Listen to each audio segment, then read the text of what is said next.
گزشتہ روز حدیث شریف ذکر کی گئی کہ آپ صلی اللہ علیہ وسلم نے منبر کی پہلی سیڑھی پر قدم رکھتے ہوئے اور دوسری اور تیسری سیڑھی پر قدم مبارک رکھتے ہوئے آمین فرمایا، تو بعد میں صحابہ کرام کے پوچھنے پر جواب ارشاد فرمایا کہ جبرائیل علیہ السلام نے 3 بد دعائیں کی تھیں، میں نے ان پر آمین کہا۔ تو پہلی بد دعا فرمایا کہ ہلاک ہو جائے وہ شخص کہ جو رمضان کا مہینہ پائے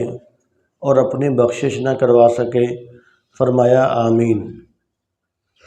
اس کا تذکرہ کل گزر چکا۔ اور دوسری بد دعا فرمایا کہ ہلاک ہو جائے وہ شخص کہ جس کے سامنے آپ کا نام مبارک ذکر کیا جائے اور وہ درود نہ پڑھے، فرمایا کہ آمین۔ تو آپ صلی اللہ علیہ وسلم نے اپنا نام مبارک سن کر درود شریف نہ پڑھنے کے لیے ہلاکت کی بد دعا سنی جبرائیل علیہ السلام پر، تو آمین فرمایا، اس لیے کہ آپ صلی اللہ علیہ وسلم کے جب اس امت پر احسانات بہت زیادہ ہیں تو پھر آپ صلی اللہ علیہ وسلم کا حق ہے کہ ان پر درود بھی کثرت سے بھیجا جائے، یہاں تک کہ اگر ہمیں آج اسلام ملا تو وہ آپ صلی اللہ علیہ وسلم کی برکت سے، اور اگر اس امت کا ساری امتوں میں سے مقام زیادہ ہے تو وہ آپ صلی اللہ علیہ وسلم کی نسبت کی برکت ہے، اور اگر یہ امت ساری امتوں سے پہلے جنت میں جائے گی تو وہ بھی آپ صلی اللہ علیہ وسلم ہی کی وجہ سے، اور پہلی امتوں پر جن گناہوں کی وجہ سے اللہ تعالیٰ کے عذاب آئے وہ تمام گناہ اس امت کے اندر ہو رہے ہیں، لیکن پھر بھی یہ امت سلامت ہے، محفوظ ہے، کھا پی رہی ہے، تو آپ صلی اللہ علیہ وسلم کی دعاؤں کی وجہ سے، آپ صلی اللہ علیہ وسلم کی نسبت کی وجہ سے، اور پہلے انبیاء علیہ السلام بھی اس امت کی تمنا کرتے رہے، لیکن ہمیں اللہ تبارک و تعالیٰ نے بغیر مانگے، بغیر کسی درخواست کے، بغیر کسی سفارش کے ہم پر احسان فرمایا کہ ہمیں آپ صلی اللہ علیہ وسلم کی امت میں سے پیدا فرما دیا، اور اللہ تبارک و تعالیٰ نے ہمیں جو نبی عطا فرمائے وہ تمام نبیوں کے، تمام رسولوں کے سردار، اور سب سے زیادہ رحم دل، اور سب سے زیادہ مشفق و مہرباں، اور اپنی امت سے سب سے زیادہ بڑھ کر پیار کرنے والے، تو اتنے عظیم پیغمبر جب ہمیں دیے کہ آپ صلی اللہ علیہ وسلم سے پوچھا گیا کہ یا رسول اللہ تبارک و تعالیٰ ویسے تو اپنے نبیوں کی دعائیں قبول فرماتے ہیں، لیکن ایک خاص دعا کا اللہ تبارک و تعالیٰ نے تمام نبیوں کو اختیار دیا، اور وہ تمام انبیاء علیہ السلام نے وہ دعائیں مانگ لیں، تو یا رسول اللہ آپ نے کون سی دعا مانگی؟ جو ایک خاص دعا کا آپ کو اختیار دیا گیا، تو آپ نے وہ خاص دعا کون سی مانگی؟ تو آپ صلی اللہ علیہ وسلم نے فرمایا کہ میں نے وہ دعا سنبھال کر رکھ لی ہے، وہ قیامت کے دن میں اپنی امت کے بارے میں مانگوں گا۔ فرمایا کہ میں نے وہ دعا سنبھال کر رکھ لی، قیامت کے دن جب میری امت پریشان ہوگی تو اس وقت میں اس دعا کے اختیار کو استعمال کروں گا۔ جب آپ صلی اللہ علیہ وسلم اس امت پر اتنے مشفق و مہربان ہیں کہ تمام نبیوں نے اپنی امتوں پر بڑی شفقت فرمائی، لیکن سب سے بڑھ کر جو شفیق ہیں، جو کریم اور مہربان ہیں، وہ آپ صلی اللہ علیہ وسلم کی ہستی ہے، تو پھر بھی اگر امت آپ کا نام سن کر آپ پر درود نہ بھیجے تو اس سے بڑی بدبختی اور کیا ہو سکتی ہے؟ اس لیے آپ صلی اللہ علیہ وسلم نے فرمایا کہ ہاں واقعی وہ ہلاک ہو جائے، اس لیے آمین فرمایا، اور اس لیے آمین فرمایا کہ میرا امتی اگر درود پڑھے گا تو اس کے اندر امتی کا بہت زیادہ فائدہ ہے، گویا کہ جو درود شریف نہیں پڑھتا میرا نام سن کے، گویا کہ وہ اپنا فائدہ چاہتا ہی نہیں ہے۔ جو میرا نام سن کر درود شریف نہیں پڑھتا، آپ صلی اللہ علیہ وسلم نے جو آمین فرمایا، اس لیے کہ جو میرا نام سن کر درود شریف نہیں پڑھتا، گویا کہ وہ اپنا فائدہ چاہتا ہی نہیں ہے، تو جو خود ہی اپنا فائدہ نہیں چاہتا تو ٹھیک ہے، پھر آپ نے بھی آمین فرما دیا کہ ٹھیک ہے وہ پھر ہلاک ہو جائے، اس کو ہلاک ہو جانا چاہیے۔ اس لیے کہ جو درود شریف پڑھ کے، اس لیے کہ جو نام مبارک سن کے درود شریف پڑھتا ہے اس کا اپنا بہت زیادہ فائدہ، کہ آپ صلی اللہ علیہ وسلم نے فرمایا کہ اس کے 10 درجے بلند ہوتے ہیں، اللہ تعالیٰ اس کے 10 گناہوں کو معاف فرماتے ہیں، اور اللہ تعالیٰ اس پر 10 مرتبہ رحمتیں نازل فرماتے ہیں۔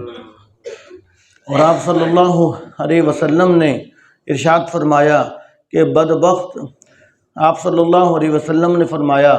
کہ کنجوس آدمی جنت میں نہیں جائے گا۔ صحابہ کرام نے فرمایا کہ یا رسول اللہ کنجوس کون ہے؟ فرمایا کہ کنجوس وہ شخص ہے کہ جو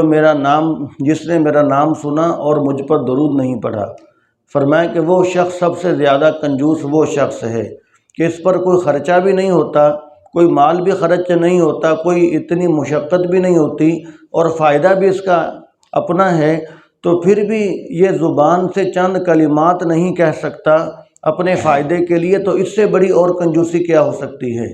فرمایا کہ یہ شخص سب سے بڑا کنجوس ہے۔ فرمایا کہ ایسا کنجوس جنت میں نہیں جائے گا، گویا کہ اس نے آپ صلی اللہ علیہ وسلم کا حق ادا ہی نہیں کیا۔ اور ویسے تو ہم آپ صلی اللہ علیہ وسلم کا حق ادا ہی نہیں کر سکتے، لیکن کم از کم درود شریف تو ہم پڑھ سکتے ہیں۔ آپ صلی اللہ علیہ وسلم کے جب احسانات کو دیکھا جائے تو آدمی پیدا ہوتے ہی درود شریف پڑھنا شروع کر دے اور ہزاروں سال عمر پائے اور ساری زندگی درود شریف پڑھتے ہوئے گزار دے، پھر یہ سمجھے کہ میں نے آپ صلی اللہ علیہ وسلم کے احسانات کا حق ادا کر دیا۔ بالکل نہیں، آپ صلی اللہ علیہ وسلم کے حق کے احسانات کا حق ادا ہم کر ہی نہیں سکتے۔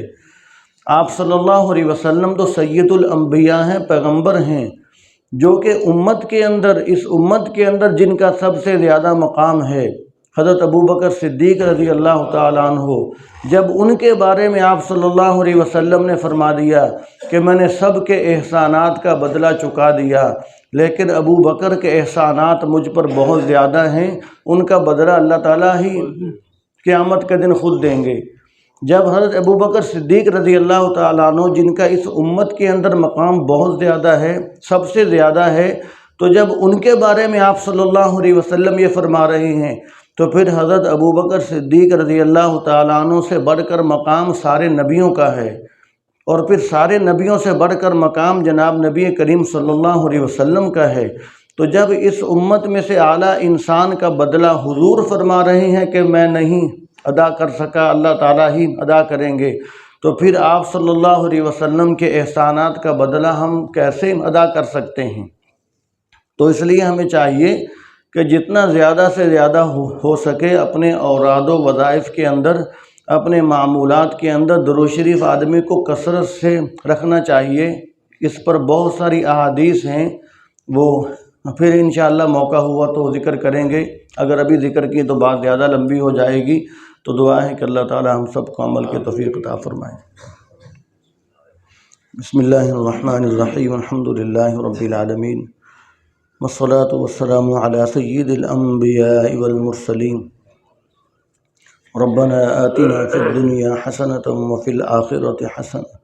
وقنا عذاب النار، اللہم لک الحمد ما انت اہلہ انک اہل التقوی و اہل المغفرہ۔ یا اللہ ہم سب کے چھوٹے بڑے ہر قسم کے گناہوں کو معاف فرمائیے۔ یا اللہ ہمارے ہر قسم کے گناہوں کو نیکیوں میں تبدیل فرمائیے۔ یا اللہ ہمیں دنیا اور آخرت کی بھلائیاں عطا فرمائیے،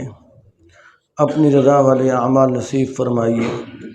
اپنی محبت عطا فرمائیے، پیارے حبیب صلی اللہ علیہ وسلم سے محبت نصیب فرمائیے، نیک لوگوں سے محبت نصیب فرمائیے۔ یا اللہ ہمیں نیک لوگوں سے محبت ہے، ہم نیک نہیں، ہمیں بھی نیک بنا دیجیے۔ یا اللہ